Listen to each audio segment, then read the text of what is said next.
What's up, guys? So I've got a new bike, another one. Before I show you that, the O2 SV 650 has been up for sale for a couple weeks now, so I'm trying to get this sold. Hopefully it'll be sold tonight. I got someone coming to look at it. So I want to sell this one before I title this one, because I can use the taxes from selling this one to pay for the taxes on that one, so I'll only owe possibly $30 or so. But I got this 2007 KLR 650. It has 12,000 and let's see, I just rolled it over, but it's got 12,303. I think I got it at 12,280 something. So I haven't got to ride it very much. But yeah, 2007, only 12,000 miles. It was listed with 12.5. I guess he was still riding it and expecting to put 12.5 before he sold it. He was asking 26, but I got him down to 23. I drove a four-hour trip to get it into Arkansas, and that's also where I got the SV. But this one's got a clean title, even though Arkansas doesn't put it on there. The guy still had it titled in Illinois, where he moved from. And on the Illinois title, you can see, you know, if it's salvage or not, so I didn't have to worry about that again. It come with these Tusk racks. These are $400 racks, and it's got the leader cases here, and it's all in good shape. You can see, you can't really see them, but they're Adventure Gear Tusk cases, and if you look them up on eBay, those cases with those racks are $400. Well, $397 free shipping. But anyway, those came on it. I've also got a aftermarket Jardine exhaust that I'm not going to put on, because I would like to leave it stock and kind of quiet. I've got enough loud bikes. Let's see, it does still have the stock skid plate, so I'm going to try to get an aluminum one. I want to try to get the guards for this, the metal guards. Another good thing, it's got Race Tech springs in it. He said they rated for 250 pounds. He had them professionally installed at a shop.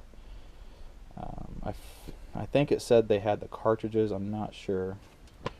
So it might have the cartridges emulator. I'll have to look at the ad again and see.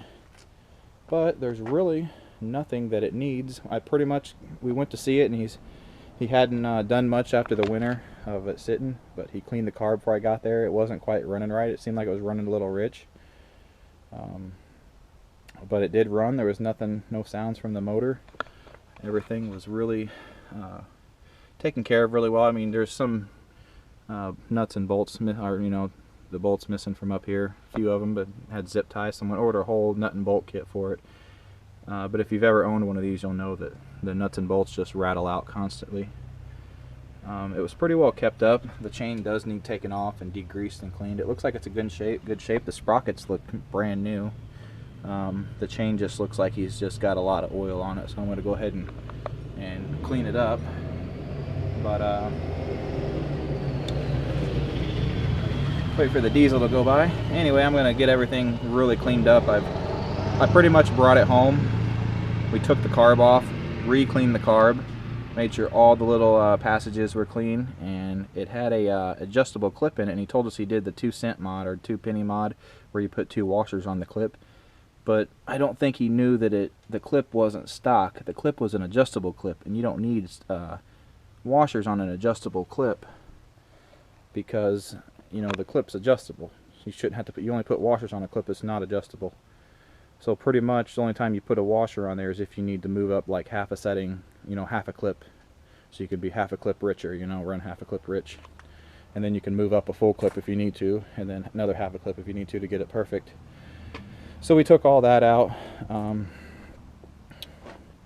What else did we do? Took all that out. We checked all the lines and stuff to it, and everything seemed good. And now we think it's running perfect. We got it to idle perfect. We couldn't find any leaks anywhere. We thought the carb plunger might have been leaking, but it's not. But it's running good. The only major things with it, which there's nothing major with it, but I would say that if there was, it would be just these are scratched, which is normal, you know, wear and tear. This has got a good scratch going here. This is a scratched. He said he broke one side of these off and he bought a new one. I can't really tell which, but everything's good. Nothing's broke. It's just missing a few bolts, a few zip ties here and there. The front tire's brand new. Back tire's got 500 miles on it. And the front tire, he's got a Shinko E705. That's a 90-90-21. And the back, he was running an 80-20 tire, which is an Avon 130-80-17. It's an Avon Distenza. But they're, you know, more on-road tires, so I'm going to use these for a while, I think. And then I'm going to see about possibly getting some 50-50 tires, I think. It did have a seat pad on here, just one of the Walmart seat pads, one of the Mad Dogs. We used to be black. It actually turned silver from being left outside, which for a bike that, you know, is outside, there's nothing rusty on it. I mean, just this stuff, but from what I read, this stuff is always rusty and it rattles out, and you got to re-tap these too for the heat shield. But other than that, I mean, it's super clean besides the chain. That's got to get cleaned ASAP and possibly tightened a little bit. Other than that, there's absolutely nothing wrong with it. So just needs like a zip tie down here for the bottom of the boots to hold them down, because I guess, see these clips up here, this one's loose, so I'm going to have to tighten that one. But just little stuff I'm going to have to go around and do on it. I mean, the whole front's good. You can see there's a mismatched bolt, but the reason that's there is because he's got a aftermarket dash kit here. It's not hooked up, it's pretty much just brand new installed. So I'll probably put me a fan switch up here, maybe a USB switch, or a USB plug and a 12-volt plug, stuff like that. Missing the cartridge caps up here, or the air valve caps. So I'm going to get some on them. I'm going to take these mirrors off because I hate these mirrors. I'll go without before I ride with those. I mean, I normally won't ride without mirrors, but I hate those mirrors. They just look so silly. I guess I'll show you the cans, the side cans on there. Here's the seat pad that it had. He said it's super comfy and it's fine, but I'm going to leave it off for now because I like the black seat. Let me see if I can grab the right one, and I'll show you how these go on. Pretty much just clip the bottom on right in between that spacer, and you push the top on, you pull this, and you can just lock it in there just like that, and it's locked on now. And then the lids come off. I guess they're all watertight and that kind of thing, so they're made really well. They're definitely not the cheap ones. I still do have to get the keys from him. I actually was in a hurry to get back on the road after test driving it and looking it over, and spent way too much time looking it over. But you know, the longer the better, I guess. But yeah, I like the cans, definitely. I don't know if I'll get any use out of them because I don't plan on taking any trips with it. It's mainly just to be able to get out of town without having to load up the YZ250 and take it out and then have to come back. You know, it sucks when you're so tired you got to come back and unload it, because I hate leaving bikes outside, you know, in the weather, or even for people to steal. You know, people don't care, they'll steal anything. But anyway, he put brand new grips on it. I've always liked these grips. They're so soft. They're just, you know, the Pro grip. I think they're gel grips, they call them. But I've got these on my other red SV, and they're great. Absolutely perfect grips. I do want to get a new set of handlebars, possibly. So I'll be probably looking into doing that. Other than that, he said he did put a new a key lock on it. So the gas tank in this has a different key, but that's fine. Not a big deal.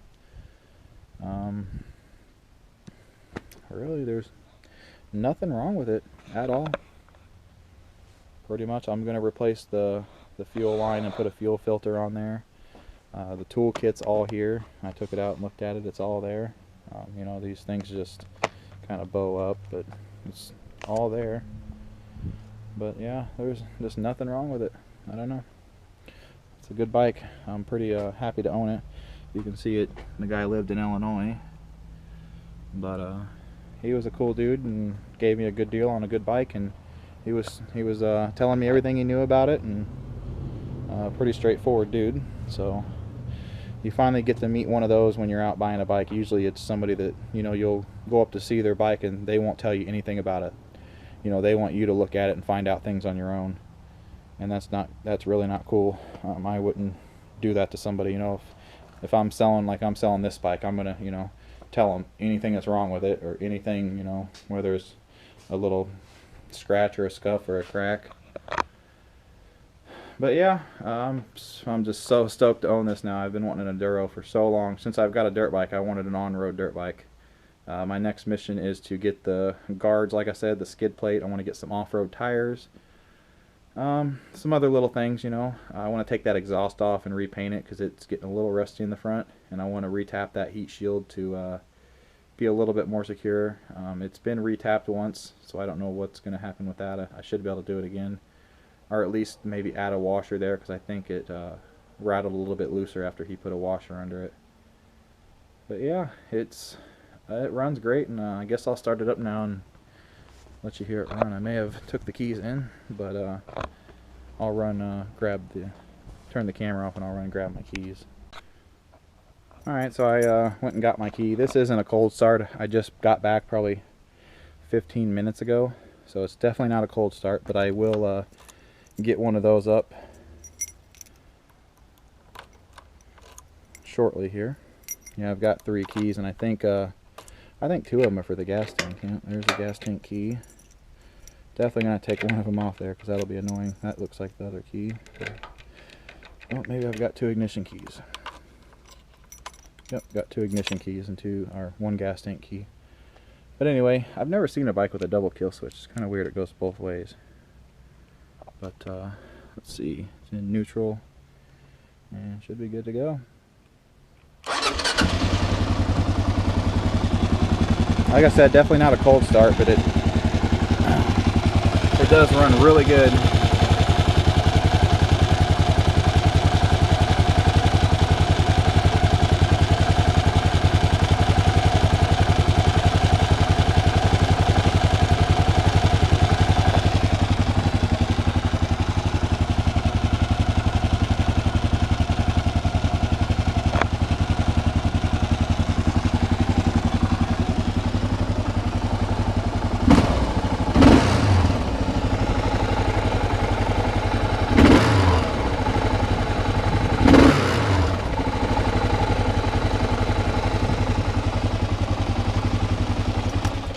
Seems like it goes right back to idle really well.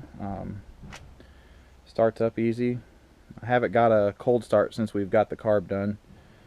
We did, you know, start it up early after the carb was done and it was cold, but you know, we had to crank it a bit to get some fuel back in there. So it wasn't the greatest cold start, but I'll get one from complete cold and let you see that. But yeah, I've got a helmet lock. This Rex got a helmet lock on it, so that's really cool. I can't use it yet because I forgot to get the keys for the cases from the guy, so he's gonna send me those, and I'll have the keys for him. The only thing I don't like about them, they don't lock on here, so pretty much, you know, your case locks, but you know, somebody just comes and pulls this, and you know, they've got some new cases. But yeah, that kind of sucks, but you know, I guess if you're out adventure riding, you're not going to be near where people are going to mess with your bike, hopefully. But yeah, we're going to go through and probably, well, he said he rebled the brakes. I'm not sure if it was front or back. So I'll probably go through and check them and make sure the fluid's clean at least. He did say he put a steel braided brake line back here. It looks like it's just a coated steel braided one, if that's the case. Other than that, I guess I'll show you the exhaust it came with. Here's the exhaust. It's missing the sticker. He said it's a Jardine. He didn't have the baffle for it. There you can see it's a Jardine there. And he said it's really loud, so I'm probably just gonna sell it most likely, because I don't want it super loud. I mean, if I'm out in the woods or something, I don't want to be super loud. I want to be able to ride and not have people coming and hunting me down, you know, if I'm happen to drive by their house too many times or something, you know. I'm not usually trying to annoy anybody, but I also did get a manual with it. The bike's got it's not, you know, the good one, it's just a climber manual, but you know, manual's a manual, I guess. You know, it's not the service, but it'll work. Other than that, I'm going to be looking into ordering some vinyl wraps for it, so that should be pretty good. So stay tuned. Thanks for watching.